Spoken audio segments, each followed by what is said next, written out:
نحمدہ ونصلی علی رسولہ الکریم اما بعد فاعوذ باللہ من الشیطان الرجیم بسم اللہ الرحمن الرحیم۔ السلام علیکم ورحمۃ اللہ وبرکاتہ۔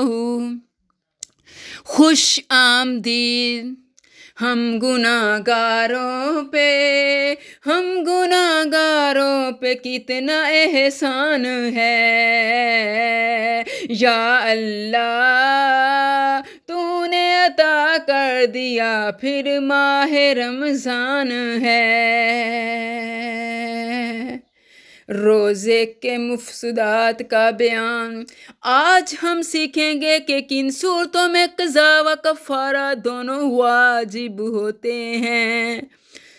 تو اس کا جواب یہ ہے، رمضان شریف کے مہینے میں روزہ رکھ کر ایسی چیز جو غذائیاں دوائیاں لذت کے طور پر استعمال کی جاتی ہے، قصداً کھا پی لی، قصداً صحبت کر لی، فست کھلوائی یا سرما لگایا اور پھر یہ سمجھ کر کے روزہ ٹوٹ گیا، قصداً کھا پی لیا، تو ان صورتوں میں قضا اور کفارہ دونوں واجب ہیں۔ اکثر یہ سوال پوچھا جاتا ہے کہ رمضان کے مہینے میں اگر کسی کا روزہ ٹوٹ جائے تو پھر اسے کھانا پینا جائز ہے یا نہیں؟ جواب: نہیں، بلکہ اس کو لازم ہے کہ شام تک کھانے پینے وغیرہ سے رکا رہے۔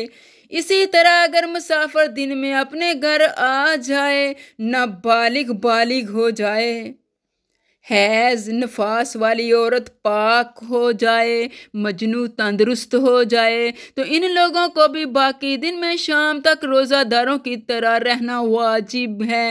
سوال یہ اٹھتا ہے، رمضان شریف کے سوا اور کسی روزے کے توڑنے سے کفارہ واجب ہوتا ہے یا نہیں؟ تو اس کا جواب یہ ہے، کفارہ صرف رمضان شریف کے مہینے میں فرض روزہ توڑنے سے واجب ہوتا ہے۔ رمضان شریف کے سوا اور کسی روزے کے توڑنے سے، چاہے وہ رمضان کی قضا کے روزے ہوں، کفارہ واجب نہیں ہوتا۔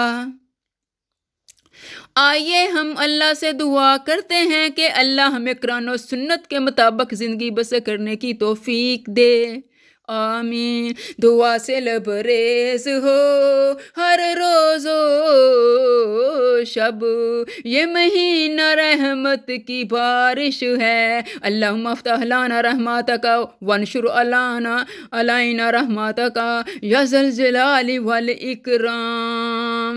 اے اللہ، ہم پر علم و حکمت کے دروازے کھول دے اور ہم پر اپنی رحمت نازل فرما۔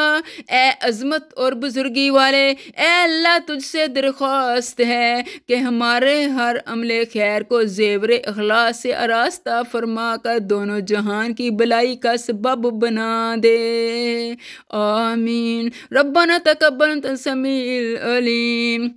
فی امان اللہ۔